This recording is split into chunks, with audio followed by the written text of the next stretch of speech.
നാദർ ഷാ, നിങ്ങൾ ഈ സിനിമ എന്താ ഈശോ എന്ന് പറഞ്ഞ സിനിമ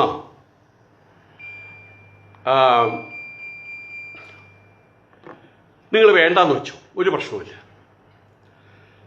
കേശു ഈ വീടിൻ്റെ ഐശ്വര്യം, അത് വേറെ. കേശു ഈ വീടിൻ്റെ ഐശ്വര്യം, ആ സിനിമ നിങ്ങൾ വേണ്ടാന്ന് വെച്ചോ. പക്ഷെ ഒരിക്കൽ പോലും ആ സിനിമകളെ പേര് മാറ്റി ചെയ്യരുത്.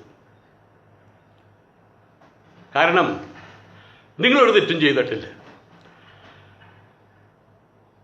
നിങ്ങൾ തന്നെയല്ലേ അമർ അക്ബർ ആന്റണിയോ അങ്ങനെ സിനിമകൾ പിടിച്ചിട്ടുണ്ട്. അക്ബർ എന്നുള്ള പേരിട്ട് വിളിച്ചിട്ടുണ്ട്. അക്ബർ എന്ന് പറഞ്ഞാൽ നമ്മുടെ മനസ്സിൽ ഉടനെ തന്നെ വരിക ആരാണ്? അല്ലാഹു അക്ബർ. അത് നിങ്ങൾ തന്നെയാണ് ചെയ്തിട്ടുള്ളത്. ഈശോ മറിയം യൗസേപ്പ് എന്ന് പറഞ്ഞിട്ട് ഒരു സിനിമ വന്നിട്ട് ഈമയാവും, അത് സിനിമ വന്നിട്ടുണ്ട്. അവിടെ ലഹളി ഉണ്ടാക്കിയിട്ടില്ല. ഇവിടെ ഇപ്പം ലഹളി ഉണ്ടാക്കിയതിൻ്റെ കാര്യം നമ്മൾ പറഞ്ഞതാണ്.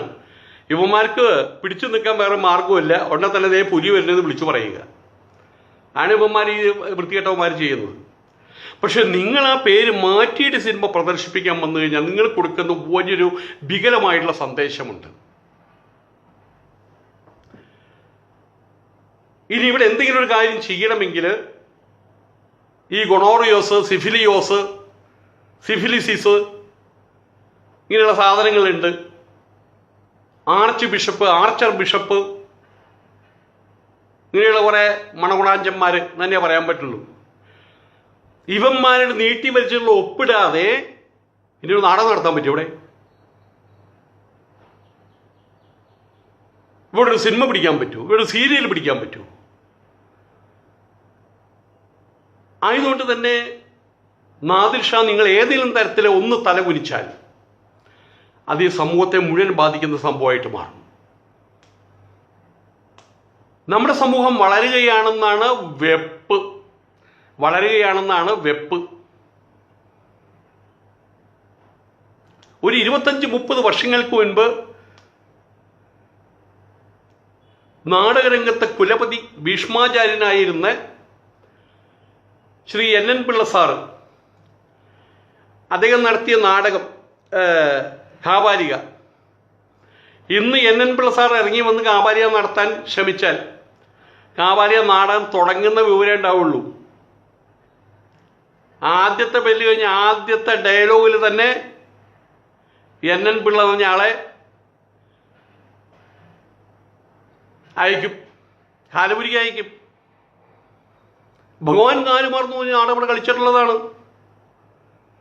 KPSCയുടെ ഭഗവാൻ കാലുമാർന്നു നാടകം കളിച്ചിട്ടുണ്ട്. പ്രേമചന്ദ്രൻ അഭിനയിച്ചത്.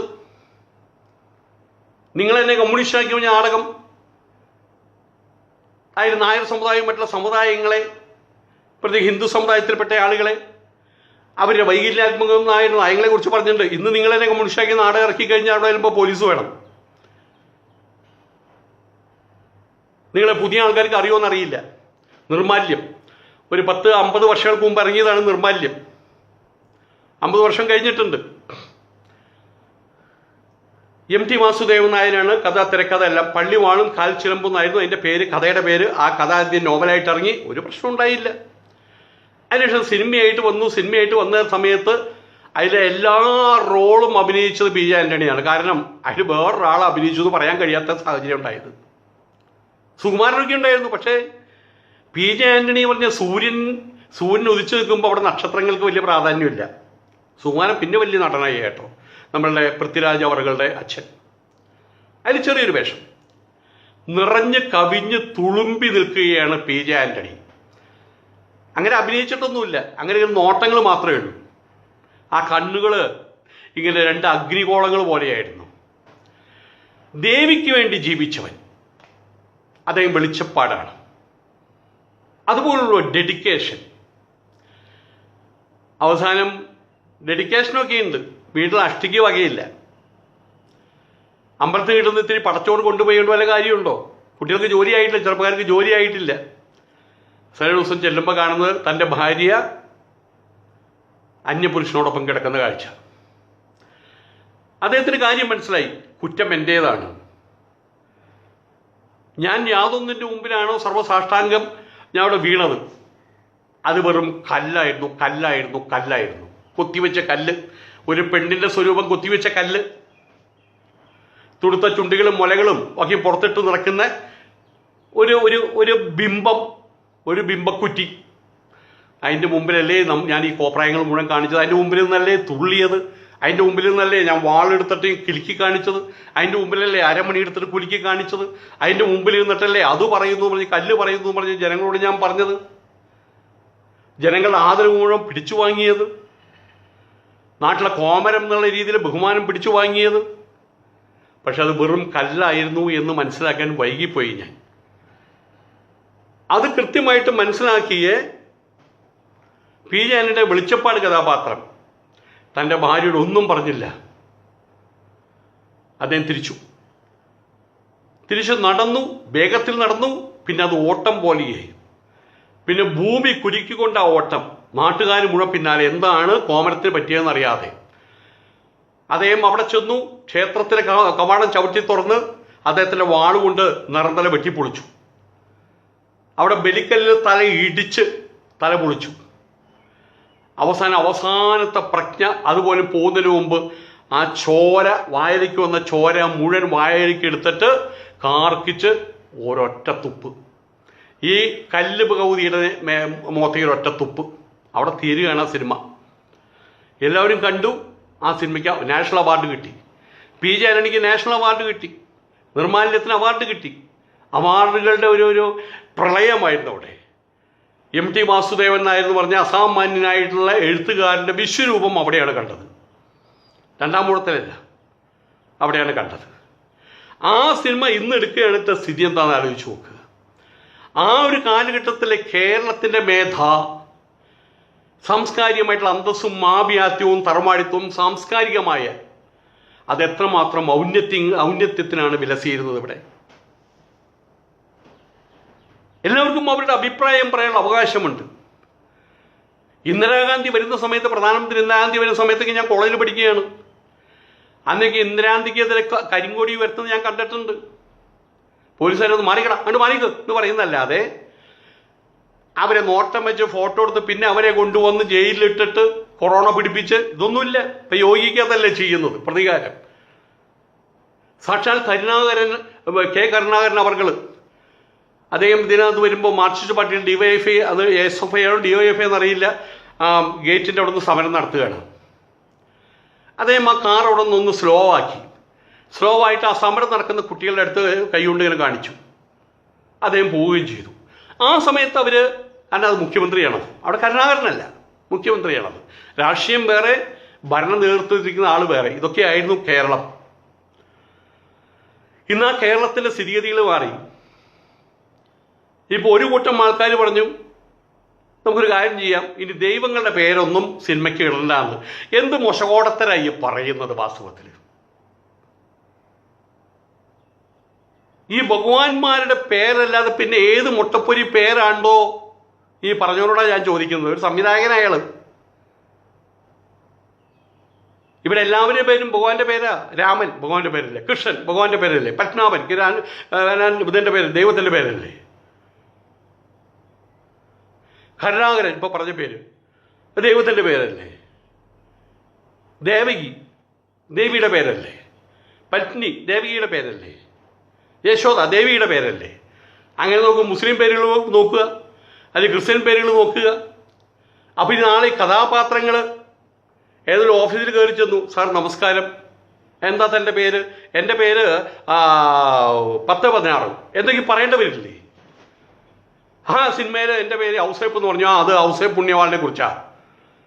അതിലൊരു സ്ത്രീ എന്ന് പറഞ്ഞു, എന്താടി ഇതിൻ്റെ പേര്? എൻ്റെ പേര് മേരി. അത് മറ്റേ കർത്താവിൻ്റെ അമ്മയെക്കുറിച്ച് അവിടെ അസഭ്യം പറഞ്ഞു. ഇതൊക്കെ പാറ്റന്റ് വാങ്ങിച്ചു വെച്ചിരിക്കുകയാണ്. ഈശോ എന്നുള്ള പേരും യേശു എന്നുള്ള പേരും കേശു എന്നുള്ള പേരും എന്തെങ്കിലും പാറ്റന്റ് ഇവന്മാരെ സഭക്കാർക്കുള്ള പേരാണ്. അതൊക്കെ ആരാണെങ്കിലും അതെ, അത് മോശമല്ലേ വാസ്തവത്തിൽ? ഇതിൽ വേറൊരാൾ പറഞ്ഞിരിക്കുക, അവർക്കിപ്പോൾ അങ്ങനെ ഇഷ്ടമല്ലെങ്കിൽ ആ പേരങ്ങോട്ട് മാറ്റ്. ഒരു കാര്യം ഉറപ്പാണ്, നാളെ അയാൾ ഈ വീടിൻ്റെ ഐശ്വര്യം കേശു എന്ന് വെച്ച് കഴിഞ്ഞാൽ, അല്ലെങ്കിൽ കേശു എന്ന് വെച്ച് കഴിഞ്ഞാൽ എന്നെപ്പോലുള്ള ആൾ ഇനി നാദിർഷയോട് പറയും, താൻ കാണിച്ചത് വൃത്തികേടാണ്, കേശവനാണ്, കേശവൻ എന്ന് പറഞ്ഞാൽ കൃഷ്ണനാണ്, കൃഷ്ണൻ എന്ന് പറഞ്ഞാൽ മഹാവിഷ്ണുവാണ്, നിങ്ങൾ അവഹേളിച്ചിരിക്കുന്നു, ആ പേര് മാറ്റും. നാളെ ഇനി കൃഷ്ണൻ ഈ വീടിൻ്റെ ആവശ്യം എന്ന് വെച്ചാൽ അതിനും അടി അവിടെ വീഴും. കൃമി ഈ വീടിൻ്റെ ഐശ്വര്യം എന്ന് വെച്ചാൽ ഉണ്ടല്ലോ പിന്നെ അത് കൃഷ്ണന്റെ ആണെന്ന് പറഞ്ഞാൽ അവിടെ അടി ഉണ്ടാക്കിക്കൂടെ. അപ്പം ഇത് ബാലിശമാണ് വാസ്തവത്തിൽ. ഈ പള്ളിക്കാരും പട്ടക്കാരും ചെയ്യുന്നതിന് മറ്റേ ഡിക്ഷണറിയിലില്ലാത്ത കാര്യം പേരിട്ടാണ് വിളിക്കുന്നത് എങ്കിൽ ഞാൻ ചെറ്റത്തരെന്നേ പറയുന്നുള്ളൂ. അതിന് കൂട്ടുനിന്നുകൊണ്ട് അതിനെ ഭയപ്പെട്ടുകൊണ്ട് ഏതെങ്കിലും കാരണവശാൽ അതിനെ ഭയപ്പെട്ടു എന്നിരിക്കട്ടെ, നിങ്ങളുടെ പ്രൊഡ്യൂസർ അതിന് ഭയമുള്ള ഒരാളാണെന്നിരിക്കട്ടെ, നിങ്ങൾ ഈ സിനിമ വേണ്ടെന്ന് വെക്കുക, അതുകൊണ്ട് പ്രശ്നമില്ല. പക്ഷേ ഈ സിനിമ അതേ തിരക്കഥ സിനിമയാക്കുന്ന സമയത്ത് ഈശോ എന്നുള്ള പേര് മാറ്റി കേശു എന്നുള്ള പേര് മാറ്റി അതിൻ്റെ മുമ്പിൽ ഒരു മാപ്പൊക്കെ എഴുതി വെച്ചിട്ടാണ് നിങ്ങൾ സിനിമ ഇറക്കുന്നതെങ്കിൽ നിങ്ങളിവിടുത്തെ ആവിഷ്കാര സ്വാതന്ത്ര്യത്തിൻ്റെ മേലെ കാർക്കിച്ച് തുപ്പുകയല്ല, അതിൻ്റെ നെഞ്ചിൽ നിങ്ങൾ കടാര കുത്തി ഇറക്കുകയായിരിക്കും ചെയ്യുക നാദിർ ഷാ. ആയതുകൊണ്ട് ഒരു കാരണവശാലും നിങ്ങൾ ചെറുപ്പമാണ്, നിങ്ങൾക്ക് 40-45 വയസ്സായുള്ളൂ, നിങ്ങൾ ചെറുപ്പമാണ്, നിങ്ങളൊക്കെയാണ് നാഴികക്കല്ലാവേണ്ടത്. നവോത്ഥാന കേരളം നാളെ ഉച്ചത്തിൽ അതിൻ്റെ കൊടിയിൽ പാറി പറക്കുന്ന സമയത്ത് നിങ്ങൾക്ക് പറയാൻ കഴിയണം, ആ കൊടി മേലേക്ക് ഉയർത്തിയതിൽ ഒരു പങ്ക് എനിക്കുണ്ടെന്ന് പറയാൻ നിങ്ങൾക്ക് കഴിയണം. അതല്ല നിങ്ങൾ ഈ പേര് മാറ്റിക്കഴിഞ്ഞാൽ ആ കൊടി വലിച്ച് താഴെ ഇട്ടവനിൽ ഒരാൾ ഞാനാണെന്ന് പറയേണ്ട ഗതികേട് നിങ്ങൾക്ക് വരുന്നർത്ഥം. അപ്പം നിങ്ങൾ കലാകാരനല്ലാതായിട്ട് മാറും. കലാകാരൻ സന്യാസിക്ക് മേലെയാണെന്നാണ് പറഞ്ഞിട്ടുള്ളത്. ആയതുകൊണ്ടാണ് ഹനുമാൻ കലാകാരനായിരുന്നു. ഹനുമാൻ കലാകാരനാണ്, പാട്ടുകാരനാണ്. നാരദർ പാട്ടുകാരനാണ്. നാരദർ ഒരിക്കൽ വന്ന് ഹനുമാനെ ഒന്ന് പരിശോധിക്കാൻ വേണ്ടിയിട്ട് ഹനുമാനോട് പറഞ്ഞു ഒന്ന് പാട്ട് പാടാൻ പറ്റുമോ, എന്തോ ഒരു മത്സരം. ആ രീതി നമുക്ക് പാടിക്കളയാന്ന് ഹനുമാൻ പാട്ട് ആരംഭിച്ചു. അപ്പോൾ ഈ നാരദർക്കറിയാം ഇയാൾ ഇത്രയേ പാടാൻ പോകുന്നുള്ളൂ. കയറി വന്നു കഴിഞ്ഞാൽ മറ്റെന്തായാലും പറയുക കോണത്തൊന്ന് സൂണൻ്റെ പോലെയുള്ള പാട്ടൊക്കെ ആയിരിക്കും എന്ന് കരുതി ഹനുമാൻ രാഗാലപന ആരംഭിച്ചു. കഴിഞ്ഞു. പക്ഷെ നാഴികകളോളം അദ്ദേഹം അവിടെ ഇരുന്നു. അതറിഞ്ഞില്ല. ഒരു നിമിഷം കൊണ്ട് സർവ്വ ജീവജാലങ്ങളും നിശബ്ദരായി എന്നുള്ളതാണ്. അവിടെയുള്ള വൃക്ഷങ്ങൾ, അതിൻ്റെ ഫോളിയേജസ് എല്ലാം നിശബ്ദരായി. വായു പോലും നിശബ്ദനായി. വായുപുത്രനാണ് പാടുന്നത്, ആഞ്ജനേയൻ. അദ്ദേഹത്തിൻ്റെ ശബ്ദം മാത്രം. നാരദർക്ക് നല്ല 8ന്റെ പണി കിട്ടിയെന്ന് പറയില്ലേ, നാരദർക്ക് മനസ്സിലായി ഇത് ആരാ ഹനുമാൻ എന്ന് മനസ്സിലായി. കലാകാരനാണ് ഹനുമാൻ. അതാണ് ഹനുമാൻ്റെ വലിയൊരു ക്വാളിറ്റി. നാരദനും കലാകാരനല്ല, പക്ഷേ അദ്ദേഹം പാറപ്പുറത്താണ് അദ്ദേഹത്തിൻ്റെ മഹതി എന്ന് പറയുന്ന ഈ വീണ വെച്ചിരുന്നത്. എടുക്കാൻ നോക്കിയപ്പോൾ ഹനുമാൻ്റെ പാട്ട് കേട്ടിട്ട് പാറ പോലും വെണ്ണ പോലെയായി ഉരുകി അതിൻ്റെ ഉള്ളിലേക്ക് പോയി. പകുതി അതിൻ്റെ ഉള്ളിൽ എടുക്കാൻ പറ്റുന്നില്ല. പാട്ട് നിർത്തിയപ്പോൾ കൂടി ചേർന്നു. അവസാനം വീണ്ടും പാട്ട് പാടിയിട്ട് വേണ്ടി വന്നു ഇതെടുക്കാൻ. പന്തത്ത് പുണ്യപുരാണ പുരുഷന്മാർ പോലും കലാകാരന്മാരാണ്. പ്രശ്നങ്ങളുണ്ടാവും തീർക്കുന്ന സമയത്ത് അവിടെ ചെല്ലുന്ന ആചാര്യപുരുഷന്മാരൊക്കെ കലാകാരന്മാരായിരുന്നു. അവർ എഴുത്തുകാരനായിരുന്നു. വിശ്വാമിത്രനാകട്ടെ, വസിഷ്ഠനാകട്ടെ, ഭൃഗുവാകട്ടെ, ഭൂമ ആകട്ടെ, ഇവരെല്ലാവരും എഴുത്തുകാരായിരുന്നു വാസ്തവത്തിൽ. അവരെല്ലാവരും സംഗീതജ്ഞന്മാരായിരുന്നു വാസ്തവത്തിൽ. ആയതുകൊണ്ട് തന്നെ ദേവന്മാർ യുദ്ധം ഉണ്ടാകുന്ന സമയത്ത് ദേവന്മാരുടെ ഇടനിലയായിട്ട് നിൽക്കുക സന്യാസിമാരാണ്. അവസാനത്തെ വാക്ക് സന്യാസിയുടേതാണ്. സന്യാസിയുടേതല്ല, അവസാനത്തെ വാക്ക് കലാകാരൻ്റേതാണ്. അതുകൊണ്ടാണ് നാരദർക്ക് ഇത്രയും ബഹുമാനം. അദ്ദേഹം സന്യാസിയാണ്, അദ്ദേഹം സാധുവാണ്, ഒപ്പം കലാകാരനാണ്. ഹനുമാൻ 4 ശാസ്ത്രങ്ങൾ, 4 മറ്റേ സംസ്കൃത ശാസ്ത്രങ്ങൾ, വ്യാകരണ ശാസ്ത്രങ്ങൾ, സൂര്യശാസ്ത്രം, അതുപോലെ ചന്ദ്രശാസ്ത്രം എന്നുള്ള ശാസ്ത്രങ്ങൾ പോലും പഠിച്ചവനാണ്. അദ്ദേഹം കലാകാരനാണ്. ആയതുകൊണ്ട് തന്നെ ഏതൊരു പൊസിഷൻ്റെ അപ്പുറത്ത് നിൽക്കുന്ന പൊസിഷനാണ്. എവിടെ സന്യാസി പരാജയപ്പെടുന്നുവോ അവിടെ പിന്നെ വിളിച്ചു കൊണ്ടുവരാൻ കഴിയ ഒരു കലാകാരനെയാണ്. കലാകാരൻ സന്യാസി എന്നും മേലോട്ട് നോക്കി നടക്കും. അയാൾ ഉദാസീനനാണ്. ശരീരം മേലോട്ട്, അഥവാ വലിയ കുറേ കാര്യങ്ങൾ ചിന്തിച്ച് അദ്ദേഹം നടക്കുന്നു, ഉപനിഷത്താദി കാര്യങ്ങൾ. പക്ഷേ കലാകാരൻ അങ്ങനെയല്ല. കലാകാരന് ഈ ലോകം എന്താണെന്നറിയാം, ഈ ലോകത്തിൻ്റെ അപ്പുറം എന്താണെന്നറിയാം. അതവൻ്റെ പഠിച്ചറിവല്ല, ബുക്ക് നോക്കിയുള്ള പഠിച്ചറിവല്ല. അവനിൽ സ്വായത്തമായിട്ട് വരുന്നൊരു കാര്യമാണത്. അവൻ പിറന്നു വീഴുമ്പോൾ തന്നെ അവനിലുള്ളൊരു കാര്യമാണത്. അത് അംഗീകൃതവുമായിട്ടുള്ള കാര്യമാണത്. ആയതുകൊണ്ട് തന്നെ നാദിർ ഷാ, നിങ്ങൾ ഒരു സന്യാസിക്കും അപ്പുറമാണ് നിങ്ങളുടെ സ്ഥാനം. നിങ്ങൾ മറ്റുള്ളവരെ നേർവഴി കാണിക്കണം. സാമദാന ഭേദദണ്ഡം എന്ന രീതിയിൽ ഇങ്ങനെയുള്ള മാക്രികൾ, ഇങ്ങനെ വെളുത്തവാക്കിയിട്ട് ചെകുത്താന്മാരെ പാഠം പഠിപ്പിക്കണം. അവരുടേത് മാത്രമല്ല ലോകം. അവർ നിശ്ചയിക്കുന്ന പോലെ നടക്കാനുള്ളതല്ല ലോകത്തിലുള്ള ആളുകൾ. അവർ പറയുമ്പോൾ ഉദിക്കാനുള്ളതല്ല സൂര്യൻ, അവർ പറയുമ്പോൾ ഉദിക്കാനുള്ളതല്ല ചന്ദ്രൻ, അവർ അസ്തമിക്കാനുള്ളതല്ല ചന്ദ്രസൂര്യന്മാർ. ഈ ഭൂമിയുടെ കറക്കം അതൊരു സെക്കൻഡ് പോലെ അങ്ങോട്ടോ ഇങ്ങോട്ടോ ആക്കി മാറ്റാനുള്ള ശേഷിയുള്ളവരല്ല അവരാരും. അവർക്ക് ഇതിനകത്ത് കിടന്ന് കുറേ കൊള്ളരുതായ്മകൾ കാണിക്കാം. ആ കൊള്ളരുതായ്മയ്ക്ക് കൂട്ടി നിന്ന് കഴിഞ്ഞാൽ നാളെ ഈ കൊള്ളരുതായ്മകൾ ഇങ്ങനെ തുടർന്നുകൊണ്ടിരിക്കും. അവർ നാളെ ആളുകൾ രണ്ടു കാലം നടന്നാൽ പറയും, എന്താ ഈ രണ്ടു കാലം നടക്കുന്നത്? യേശു ക്രിസ്തു രണ്ടു കാലം നടന്നപ്പോൾ നിങ്ങൾ അതിനെ അനുകരിക്കുകയാണെന്ന് വരെ ചോദിക്കും. അപ്പോൾ നമ്മൾ തലകുത്തി നടക്കേണ്ടി വരും. നമ്മൾ ആസനത്തിലൂടെ ആഹാരം കഴിക്കേണ്ടി വരും, വായിൽ കൂടെ വിസർജിക്കേണ്ടി വരും. ഈ വെളുത്ത ലോക്കിയിട്ട് ചെകുത്താന്മാരെ അങ്ങനെയും പറഞ്ഞു വരും. ആയതുകൊണ്ട് തന്നെ നാദിർ ഷാ, നിങ്ങൾ നാദിർ ഷായെയാണ്. മുസ്ലിമോ ക്രിസ്ത്യാനിയോ ഹിന്ദു അതെന്തോ ആകട്ടെ, നിങ്ങൾ കലാകാരനാണ്, നാദിർ ഷായെയാണ്. നിങ്ങളുടെ ഫോട്ടോ കാണിച്ചു കൊടുത്ത കുട്ടികൾ പറയും നാദിർ ഷാ എന്ന് പറയും. അത്രത്തോളം സുപരിചിതമാണ് ഇവിടെ നിങ്ങളുടെ മുഖം. വലിയൊരു കലാകാരനാണ്. നിങ്ങൾ പിന്മാറരുത്, നിങ്ങൾ മുട്ടുകാലമിൽ നിൽക്കരുത്. ഇമ്മമാരുടെ മുമ്പിൽ നിങ്ങൾ ഈ ഒരു പ്രശ്നത്തിൻ്റെ പേര് തലകുനിക്കരുത്. സത്യസന്ധമായിട്ടുള്ള എന്തെങ്കിലും ഒരു തെറ്റുകുറ്റത്തിൻ്റെ പേരിലാച്ചാൽ നിങ്ങൾക്ക് സാഷ്ടാംഗ പ്രണാമം ചെയ്യാം. ഇവിടെ നിങ്ങളൊരു തെറ്റും ചെയ്തിട്ടില്ല. അതുകൊണ്ട് പിന്മാറരുത്. പിന്മാറിക്കഴിഞ്ഞാൽ അതിൻ്റെ നഷ്ടം നിങ്ങൾക്ക് മാത്രമല്ല സാംസ്കാരിക കേരളത്തിന് മൊത്തം ഉള്ളതായിരിക്കും ആ നഷ്ടം. പിന്നെ ഈ കേരളം ഒരടി പോലും മുന്നോട്ട് ഒരടി പോലും വെക്കാൻ കഴിയാതെ അത് ജീർണിച്ചു പോകും. ഒരു ഫ്രോസൻ്റ് ആയിട്ടുള്ള അവസ്ഥയിലെത്തും നമ്മുടെ നവോത്ഥാന കേരളം. അതിൻ്റെ ഉത്തരവാദിത്വം ഒരിക്കലും നിങ്ങളുടെ തലയിൽ വന്ന് പതിക്കാതിരിക്കട്ടെ. ഈശോ എന്നുള്ള പേര് തന്നെയാണ്. കേശു വേണ്ട ഐശ്വര്യം എന്നുള്ളത് കേശു വേണ്ട ഐശ്വര്യം എന്നുള്ള പേര് തന്നെയാണ്. പിന്നെ PC ജോർജ് താമസിക്കൂല എന്നാണ് പറഞ്ഞിരിക്കുന്നത്. താമസിക്കൂല. ആരാണ് ഈ PC ജോർജ്? പൂഞ്ഞാറ്റിൽ പോയി ചോദിച്ചു കഴിഞ്ഞാൽ PC ജോർജിന് ചോദിച്ചു കഴിഞ്ഞാൽ പണ്ട് ഇവിടെ അങ്ങനെ ഒരാളുണ്ടായിരുന്നു പറയും. അവർക്ക് പോലും വേണ്ട, വലിച്ചെറിഞ്ഞു, പാർശ്വവൽക്കരിച്ചു പറയില്ലേ. അവർ പോലും ചവിട്ടി പുറത്താക്കി കഴിഞ്ഞു. എന്നിട്ട് അയാളാണോ കേരളത്തിൻ്റെ മുഴുവൻ കേരളത്തിൽ കളിക്കാൻ അനുവദിക്കില്ല അത്